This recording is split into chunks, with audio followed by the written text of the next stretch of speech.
터키 군부가 쿠데타를 시도했습니다. 쿠데타 시도 과정에서 40명 넘게 사망한 걸로 전해졌는데요. 이 쿠데타가 실패한 걸로 보인다는 소식도 들어오고 있습니다. 자세한 소식 보도국 연결해 들어보겠습니다. 자, 김보나 PD, 군부가 어젯밤에 기습적으로 쿠데타를 시도했죠. 네, 터키 군부가 군사 쿠데타를 시도했습니다. 군부는 현지 시간으로 어젯밤 민영 방송국과 통신사를 통해 전국의 권력을 완전히 장악했다고 주장하는 성명을 발표했는데요. 군부는 성명에서 민주적 질서를 보호하기 위해 권력을 장악했다고 주장했습니다. 현재까지 쿠데타 시도 과정에서 경찰과 민간인이 60명 넘게 사망했다는 소식이 들어와 있습니다. 이 쿠데타가 사실상 실패한 것 같다, 이런 관측이 잇따르고 있는데 지금 상황 어떻습니까? 네, AP통신은 터키 쿠데타가 실패한 것 같다고 보도했습니다. 터키 고위관리를 인용한 보도인데요. 이 고위관리는 쿠데타 시도가 격퇴당했다고 말했습니다. 앞서 터키 국가정보국도 쿠데타가 진압돼 모든 게 정상으로 돌아가고 있다고 주장했는데요.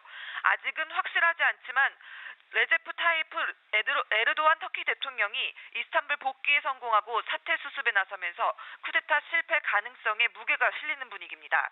에르도안 터키 대통령은 휴가차 수도 앙카라를 비웠다가 공항이 폐쇄돼 귀환하지 못하는 상태였는데요. 에르도안 터키 대통령은 6시간 만에 터키 주요 도시인 이스탄불 공항에 입성했습니다. 공항을 에워싸고 있던 지지자들은 에르도안의 귀환 소식에 환호한 것으로 전해졌습니다. 네, 에르도안 대통령이 시민들에게 쿠데타를 막아달라 이렇게 호소했다고요. 네, 그렇습니다. 현재 이스탄불 보스포러스 해협 대교에서 군인 50여 명이 무기와 탱크를 버린 채 손을 들고 다리를 건너는 모습이 방송 화면에 포착됐습니다. 유럽과 아시아를 잇는 보스포러스 해협 대교는 군부가 쿠데타를 선언하기 전 처음으로 장악해 봉쇄한 곳인데요. 터키 정부는 쿠데타 모의에 참여한 반정부 세력 336명을 체포했다고 AFP 통신이 보도하기도 했습니다. 네, 지금 계엄령이 선포됐다고 하는데 수도 앙카라의 분위기는 어떻습니까? 네, 에르도안 대통령은 현지 시간으로 오늘 오전 4시쯤 이스탄불의 아타튀르크 국제공항의 모습을 드러냈습니다. 에르도안 대통령은 쿠데타를 반역 행위로 규정하면서 쿠데타에 책임이 있는 사람은 큰 대가를 치를 것이라고 경고했습니다. 앞서 에르도안 대통령은 비행기 안에서 발표한 대국민 성명을 통해서 내가 민주적 선거를 통해 뽑힌 대통령이라며 국민으로부터 나오는 권력보다 더 높은 권력은 없다고 자신의 정통성을 강조했습니다.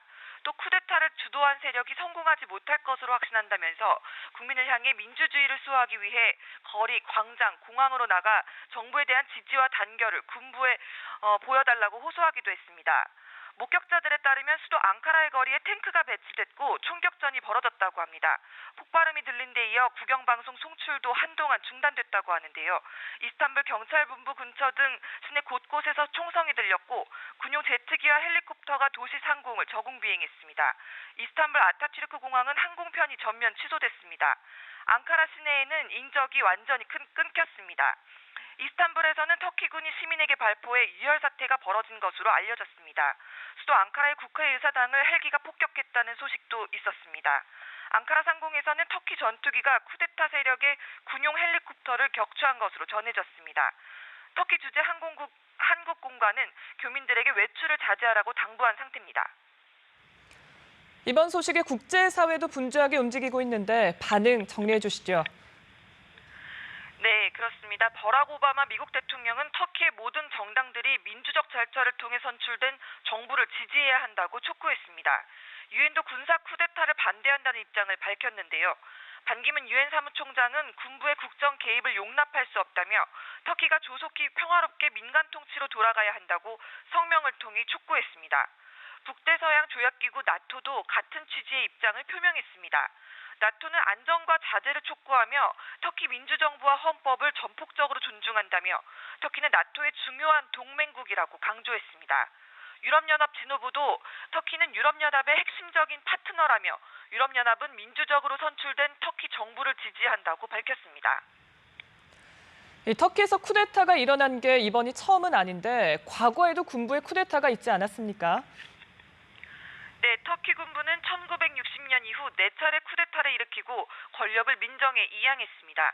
1997년에는 헌법재판소에 압력을 행사해서 정부를 와해시킨 적도 있었는데요. 터키는 국민 대다수가 이슬람교도지만 정치와 종교가 분리되어 있는 세속주의를 건국 이념으로 하고 있습니다. 군부는 세속주의의 보루를 자처해왔고 현 정부가 친이슬람 성향의 정책을 추진하면서 갈등이 깊어졌습니다. 지금까지 보도국에서 전해드렸습니다.